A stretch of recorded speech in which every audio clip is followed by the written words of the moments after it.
আপোনালোকে জানে যে যোৱাবাৰ আমি ইয়াতে উচ্ছেদ চলাইছিলোঁ। ইয়াত আমাৰ মাটি কালি হ'ল 55 হেক্টৰ। তাৰে ইয়াতে 59টা ঘৰ আছে, 59 নম্বৰ অফ হাউচ হোল্ডছ। আৰু গোটেইকেইজনে তেওঁলোকে মাননীয় উচ্চ ন্যায়ালয় আৰু তাৰপিছত মাননীয় উচ্চতম ন্যায়ালয়ত তেওঁলোকে গোচৰ ৰুজু কৰিছিলে যে তেওঁলোকক ইয়াৰ পৰা এভিক্ট কৰিব নালাগে বুলি। তাৰপিছত এইটোৱে হ'ল আটাইতকৈ ডাঙৰ গ্ৰুপ আছিলে 59 জনৰ মানে ঘৰৰ। এতিয়া মাননীয় উচ্চতম ন্যায়ালয়ে ইয়াৰ ওপৰত ৰায়দান দিলে যে এওঁলোকক নটিচ দি আমি যাব দিব মানে ইভেক্ট কৰিব পাৰোঁ। এওঁলোক নটিচো দিয়া হ'ল। নটিচ দিয়াৰ পিছত এওঁলোকে আকৌ মাননীয় উচ্চ ন্যায়ালয়ৰ ওচৰত গ'ল, তাতে ইয়াচিকা তেওঁলোকে লগালে। এতিয়া সেই তেওঁলোকৰ এই পিটিশ্যনটো এতিয়া বৰ্তমানত বিচাৰাধীন হৈ আছে আৰু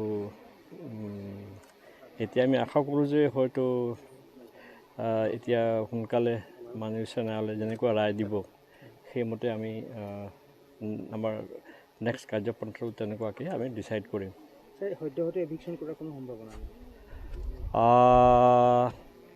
তেনেকুৱা নহয়, আমিতো এনিতে প্ৰস্তুত, এই অলপ প্ৰস্তুতি চাবলৈ আহিছোঁ।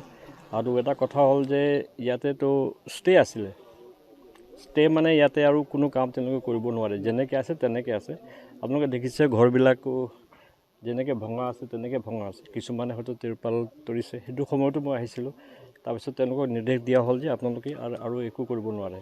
চ' সেইদিনাৰ পৰা তেওঁলোকে কোনো বিশেষ একো কৰা নাই। আৰু আজিও আমি অলপ ড্ৰোন লগাই চাম যদি কোনোবা কিবা নতুন কিবা ঘৰ চৰ বনাইছে নেকি। সেইটো হ'লে কিন্তু উচ্চ ন্যায়ালয় বা উচ্চতম ন্যায়ালয়ৰ যিটো নিৰ্দেশনা তাৰে এইটো অৱহেলা কৰা হ'ব।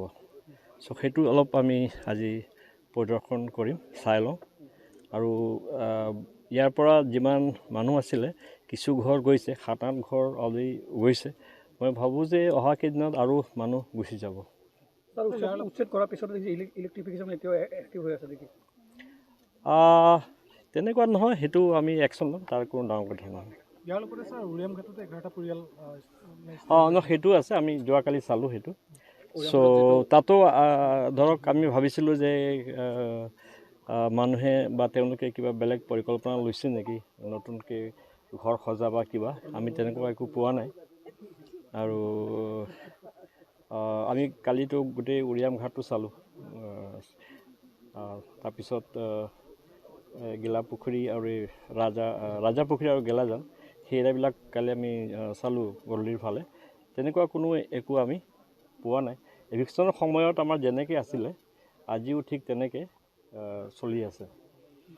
আদাৰৱাইজ আমি একশ্যন ল'লোঁ হয়, কিন্তু আমি তেনেকৈ একো দেখা পোৱা নাই। Thank you. যিকোনো খবৰৰ বাবে যোগাযোগ কৰক আমাৰ এই নম্বৰত 9181 307 2221।